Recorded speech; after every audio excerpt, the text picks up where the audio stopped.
Hello friends, good morning. आज हम आपके लिए लेके आए हैं जेनेटिक्स। और जेनेटिक्स में आज अपन पिछली वीडियो में अपन ने मेंडलिज्म की बात की थी, मेंडलवाद की बात की थी। आज नेक्स्ट वीडियो में अपन बात करेंगे आनुवांशिकी शब्दावली। उससे पहले अपन एक छोटी सी चर्चा करेंगे जो पूछ लेता है कि मेंडलवाद की पुनः खोज करने वाले वैज्ञानिकों के नाम बताइए। मेंडलवाद की पुनः खोज।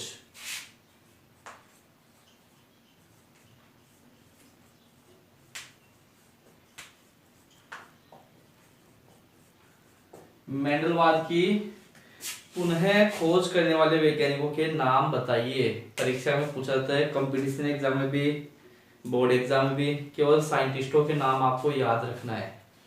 तो मेंडलवाद की पुनः खोज करने वाले जो वैज्ञानिक है, क्योंकि मेंडल ने जो आनुवांशिकता का जो के ऊपर जो प्रयोग किया था पाइसम के ऊपर, वो 1856 से 1863 के मध्य किया था और 6 जनवरी 1884 को मेंडल की मृत्यु हो गई थी। तो जीते जी उनको किसी प्रकार की कोई उपलब्धि हासिल नहीं हुई थी। तो सन 1900 में 3 अलग अलग देशों से 3 साइंटिस्टों को बुलाया गया और उन्होंने पृथक पृथक कार्य करते हुए मेंडलवाद की पुनः खोज की। 3 साइंटिस्ट कौन कौन से हैं? उसमें है सबसे पहला जो साइंटिस्ट है हॉलैंड का। कौन सा है? हॉलैंड का साइंटिस्ट का नाम है हुगो डी व्रीज। साइंटिस्ट का नाम है हुगो डी व्रीज। ये साइंटिस्ट है हॉलैंड का। और हुगो डी व्रीज जो साइंटिस्ट है, इन्होंने एक अध्ययन और किया था म्यूटेशन के ऊपर। उत्परिवर्तन जो शब्द है, उस शब्द का प्रयोग भी सबसे पहले हुगो डी व्रीज ने किया था और इन्होंने इवनिंग प्रिमरोज प्लांट का अध्ययन करते हुए उत्परिवर्तन के बारे में विस्तार से जानकारी दी थी। तो पहला साइंटिस्ट था हॉलैंड का, जिसका नाम है हुगो डी व्रीज। दूसरा जो साइंटिस्ट है ऑस्ट्रिया का, दूसरा साइंटिस्ट था ऑस्ट्रिया का जो साइंटिस्ट है उसका नाम है एरिक वॉन शेरमैक, या टी शेरमैक के नाम से जानते हैं, एरिक वॉन शेरमैक। और तीसरा जो साइंटिस्ट है वो जर्मनी का है। तीसरा साइंटिस्ट कौन सा है? जर्मनी का, जिसका नाम है कार्ल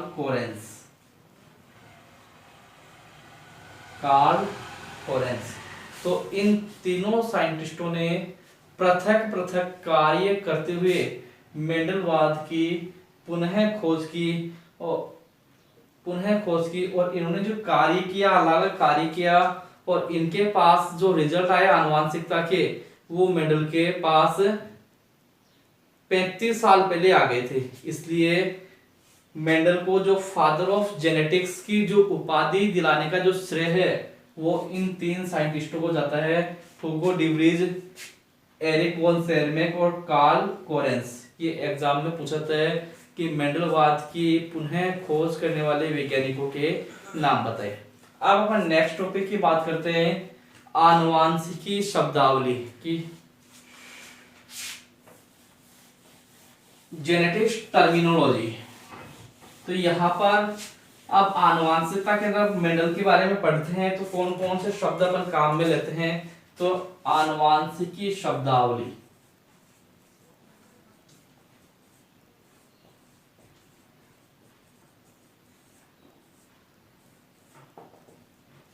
आनुवांशिकी शब्दावली मतलब आनुवांशिकता का जब अध्ययन करते हैं तो उसमें कौन कौन से शब्द अपन काम में मुख्य रूप से लेते हैं, जिसमें सबसे पहला शब्द है जीन शब्द। सबसे पहला शब्द कौन सा है? जीन। ये अपन शब्द काम लेते हैं। जीन किसे कहते हैं? किसी एक लक्षण को, किसी, या कह सकते हैं वह कारक जो किसी एक लक्षण को नियंत्रित करता है उसे कहते हैं जीन। जीन किसे कहते हैं? वह कारक है जो किसी एक लक्षण को नियंत्रित करता है उसे क्या कहते हैं? जीन कहते हैं। और जीन शब्द का प्रयोग सबसे पहले जोहानसन नामक वैज्ञानिक ने किया था। मेंडल ने जिस शब्द को कारक कहा था, जोहानसन ने उस कारक को क्या कहा था? जीन कहा था। तो जीन किसे कहते हैं? वह कारक है जो किसी एक लक्षण को नियंत्रित करता है उसे क्या कहते हैं? जीन कहते हैं। दूसरा शब्द अपन यहां पे काम लेते हैं एलील, युग्म विकल्पी। एलील या युग्म विकल्पी किसे कहते हैं? किसी एक लक्षण को नियंत्रित करने वाले जीन के दो विपर्यासी स्वरूपों को क्या कहते हैं? एलील या युग्म विकल्पी। किसे कहते हैं? किसी एक लक्षण को नियंत्रित करने वाले जीन के दो विपर्यासी स्वरूपों को क्या कहते हैं? एलील। जैसे मेंडल ने ऊंचाई के लिए दो युग्म विकल्प लिए थे। ऊंचाई का जो जीन है, ऊंचाई के लिए मेंडल ने लिए थे दो युग्म विकल्पी। एक तो कैपिटल टी जिसको लंबापन के लिए कैपिटल टी और बोनापन के लिए स्मॉल टी। तो ये दो क्या है? लक्षण क्या है? एक ऊंचाई का लक्षण क्या है? ऊंचाई का। तो इसके ये दो युग्म विकल्पी हो गए। तो किसी एक लक्षण को नियंत्रित करने वाले जीन के दो विपर्यासी स्वरूप, लक्षण एक कौन सा है? ऊंचाई का। इसके दो विपर्यासी स्वरूप कौन सा है? लंबापन और बोनापन। तो इनको क्या कहते हैं? युग्म विकल्पी। तीसरी अपन टर्मिनोलॉजी बात करें तो तीसरी परिभाषा है समयुग्मजी। तीसरी परिभाषा कौन सी आती है? समयुग्मजी। समयुग्मजी किसे कहते हैं? जब किसी लक्षण को नियंत्रित करने वाले जीन के दोनों युग्म विकल्पी एक समान हो। जब किसी लक्षण को नियंत्रित करने वाले जीन के दोनों युग्म विकल्पी एक समान हो तो उसे क्या कहते हैं? समयुग्मजी कहते हैं। जैसे अपन बात करें कैपिटल टी और स्मॉल टी। ये क्या है? किसी एक लक्षण, जैसे ये है कैपिटल टी लंबेपन के लिए, तो किसी एक लक्षण को नियंत्रित करने वाले जीन के दोनों युग्म विकल्पी यदि एक समान है तो यहां पर भी दोनों युग्म विकल्पी एक समान है, यहां पर भी दोनों युग्म विकल्पी एक समान है। ये शुद्ध लंबा समयुग्मजी पादप है, ये शुद्ध बोना समयुग्मजी पादप है, तो उसको कहते हैं अपन समयुग्मजी। चौथी टर्मिनोलॉजी में शब्द आता है विषम युग्मजी। विषम युग्मजी किसे कहते हैं? जब किसी लक्षण को नियंत्रित करने वाले जीन के दोनों युग्म विकल्पी असमान हो। जब किसी लक्षण को नियंत्रित करने वाले जीन के दोनों युग्म विकल्पी असमान हो तो उसको क्या कहते हैं अपन? विषम युग्मजी। उसको क्या कहते हैं अपन? विषम युग्मजी कहते हैं। जैसे कि बात करते हैं अपन कैपिटल टी और स्मॉल टी, एक बड़ा है एक छोटा है, तो एक लक्षण को नियंत्रित करते हैं ये। तो जब किसी एक लक्षण को नियंत्रित करने वाले जीन के दोनों युग्म विकल्पी असमान हो तो उसे विषम युग्मजी कहते हैं। पांचवा अपन टर्मिनोलॉजी बात करें तो आता है लक्षण प्ररूप, फिनोटाइप। फिनोटाइप लक्षण प्ररूप का मतलब है किसी सजीव की बाह्य प्रतीति।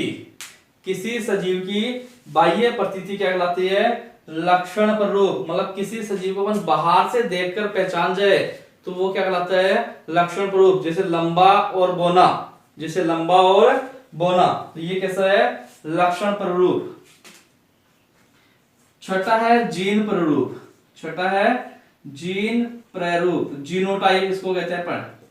इसको फिनोटाइप किसी सजीव की बाह्य प्रतीति, किसी सजीव की आनुवंशिकीय रचना, किसी सजीव की आनुवंशिकीय रचना क्या कहलाती है? जीनोटाइप या जीन प्ररूप। फिर नेक्स्ट आता है प्रभावी लक्षण नेक्स्ट टर्मिनोलॉजी क्या आता है? प्रभावी लक्षण, डोमिनेंट कैरेक्टर किसे कहते हैं? वह लक्षण जो F1 पीडी में, वह लक्षण जो F1 पीडी में अपनी अभिव्यक्ति प्रकट करता है या अपने आप को प्रकट होने देता है, वह क्या कहलाता है? प्रभावी लक्षण। किसे कहते हैं? वह लक्षण जो F1 पीडी में अपनी अभिव्यक्ति प्रकट करता है उसे प्रभावी लक्षण कहते हैं। आठवीं टर्मिनोलॉजी में बात करते हैं तो अप्रभावी लक्षण, रिसेसिव कैरेक्टर। अप्रभावी लक्षण किसे कहते हैं?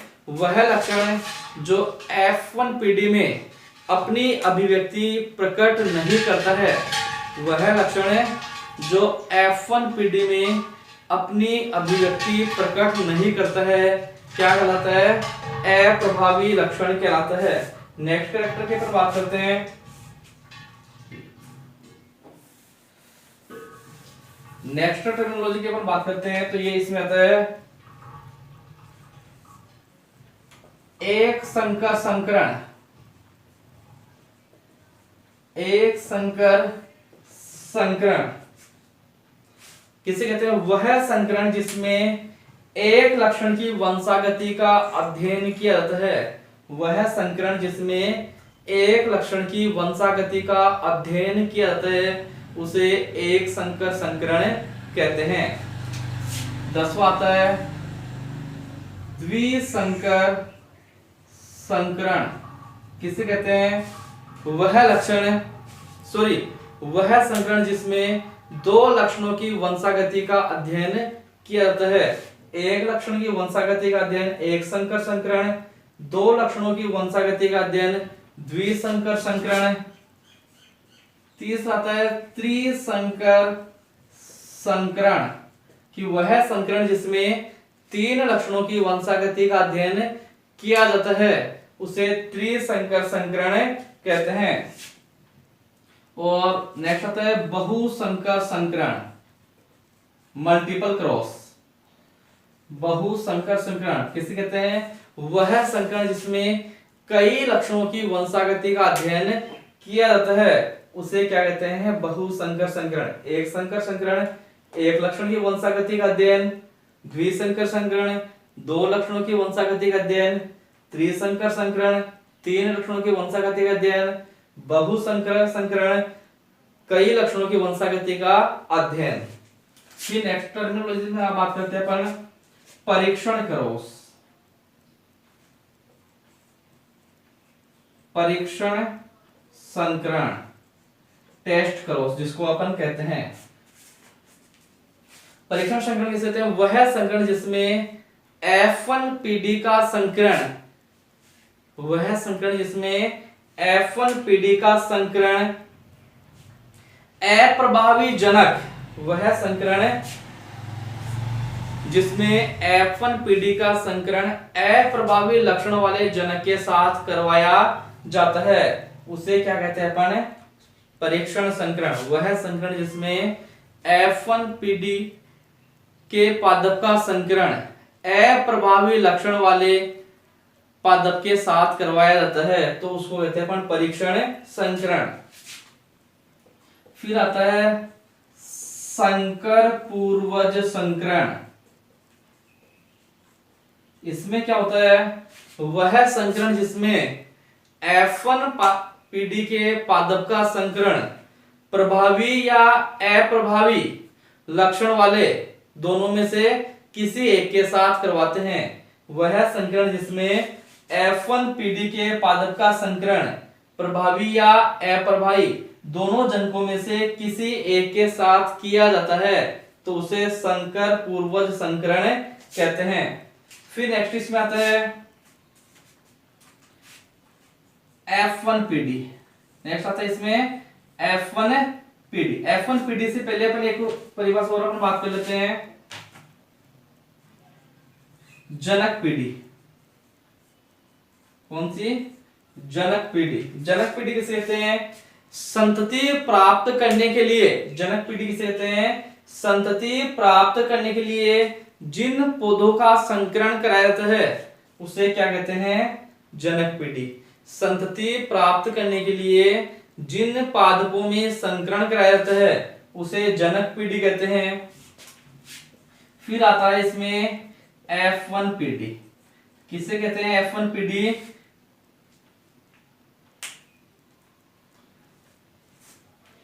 जनक पीढ़ी किसे कहते हैं? संतति प्राप्त करने के लिए जिन पादपों का संकरण कराया जाता है उसे कहते हैं जनक पीढ़ी। और F1 पीढ़ी किसे कहते हैं?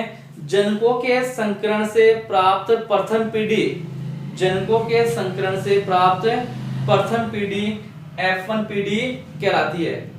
संतति प्राप्त करने के लिए जिन पादपों का संकरण है तो उसे जनक पीढ़ी, और जनकों के संकरण से प्राप्त प्रथम पीढ़ी F1 पीढ़ी कहलाती है। फिर आता है F2 पीढ़ी। फिर आता है F2 पीढ़ी। F1 पीढ़ी से प्राप्त F1 पीढ़ी, F2 पीढ़ी किसे कहते हैं? F1 पीढ़ी के संकरण से प्राप्त, F1 पीढ़ी के संकरण से प्राप्त संतति को क्या कहते हैं? पढ़े, F2 पीढ़ी कहते हैं। फिर आता है एक संकर अनुपात। एक संकर अनुपात किसे कहते हैं? एक संकर संकरण से प्राप्त अनुपात को, एक संकर संकरण से प्राप्त अनुपात को एक संकर अनुपात कहते हैं। फिर आता है द्विसंकर अनुपात। इसमें हो जाएगा द्विसंकर संकरण से प्राप्त अनुपात को द्विसंकर अनुपात कहते हैं। और लास्ट आता है व्युत्क्रम संकरण। व्युत्क्रम संकरण किसे कहते हैं? वह संकरण है जिसमें पादप एको नर तथा पादप बी को मादा, वह संकरण जिसमें पादप एको नर तथा पादप बी को मादा जनक के रूप में प्रयुक्त किया जाता है। वह संकरण जिसमें पादप एको नर तथा पादप बी को मादा जनक के रूप में प्रयुक्त किया जाता है, तथा दूसरे संकरण में पादप एको मादा, दूसरे संकरण में पादप एको मादा और बी को नर जनक के रूप में प्रयुक्त किया जाता है, उसे कहते हैं व्युत्क्रम संकरण। कैसे कहते हैं? वह संकरण जिसमें पादप एको नर तथा पादप बी को मादा जनक के रूप में प्रयुक्त किया जाता है, तथा दूसरे संकरण में पादप एको मादा और पादप बी को नर जनक के रूप में प्रयुक्त किया जाता है, उसे व्युत्क्रम संकरण कहते हैं। तो ये अपना ये 20 जो शब्द मैंने लिखे हैं, ये शब्द काम आते हैं किसमें? अपने आनुवांशिकी शब्दावली। एक बार फिर से डिस्कस कर लेते हैं। जीन किसे कहते हैं? वह कारक जो किसी एक लक्षण को नियंत्रित करता है उसे जीन कहते हैं। और जीन शब्द का प्रयोग सबसे पहले जोहानसन ने किया था। युग्म विकल्पी किसे कहते हैं? किसी एक लक्षण को नियंत्रित करने वाले जीन के दो विपर्यासी स्वरूप क्या कहलाते हैं? युग्म विकल्पी कहलाते हैं। एक लक्षण ऊंचाई का है और उसमें दो युग्म विकल्पी हो गए, लंबेपन के लिए कैपिटल टी और बोनेपन के लिए स्मॉल टी। समयुग्मजी किसी एक लक्षण को नियंत्रित करने किसी एक लक्षण को नियंत्रित करने वाले जीन के दोनों युग्म विकल्पी यदि एक समान है तो उसे समयुग्मजी, दोनों यदि अलग अलग है तो उसे विषमयुग्मजी। सजीव की बाह्य प्रतीति लक्षण प्ररूप, सजीव की आनुवांशिक संरचना जीन प्ररूप। वह लक्षण जो F1 पीढ़ी में अपने आप को प्रकट करता है उसे प्रभावी लक्षण, और जो अपने आप को प्रकट नहीं करता है उसे अप्रभावी लक्षण कहते हैं। किसी एक वह संकरण जिसमें किसी एक लक्षण की वंशागति का अध्ययन कहते हैं उसे एक संकर संकरण, दो लक्षणों की वंशागति का अध्ययन द्विसंकर संकरण, तीन लक्षणों की वंशागति का अध्ययन त्रिसंकर संकरण, और अनेक लक्षणों की वंशागति का अध्ययन बहुसंकर संकरण। वह संकरण जिसमें F1 पीढ़ी के पादप का संकरण अप्रभावी लक्षण वाले जनक के साथ करवाया जाता है उसे परीक्षण संकरण, और वह संकरण जिसमें F1 पीढ़ी के पादप का संकरण प्रभावी या अप्रभावी दोनों जनकों में से किसी एक के साथ कराया जाता है उसे संकर पूर्व संकरण कहते हैं। संतति प्राप्त करने के लिए जिन पादपों का संकरण कराया जाता है उसे जनक पीढ़ी, और जनकों से प्राप्त प्रथम पीढ़ी को, प्रथम संतति को प्रथम पीढ़ी F1 पीढ़ी, और F1 पीढ़ी के संकरण से प्राप्त पीढ़ी को F2 पीढ़ी कहते हैं। एक संकर अनुपात किसे कहते हैं? एक संकर संकरण से प्राप्त अनुपात को एक संकर अनुपात, द्विसंकर संकरण से प्राप्त अनुपात को द्विसंकर अनुपात, और व्युत्क्रम क्रॉस वह संकरण जिसमें पादप ए को नर तथा पादप बी को मादा के जनक के रूप में प्रयुक्त किया जाता है, तथा दूसरे संकरण में पादप ए को मादा और पादप बी को नर जनक के रूप में प्रयुक्त किया जाता है, उससे कहते हैं अपन व्युत्क्रम संकरण कहते हैं।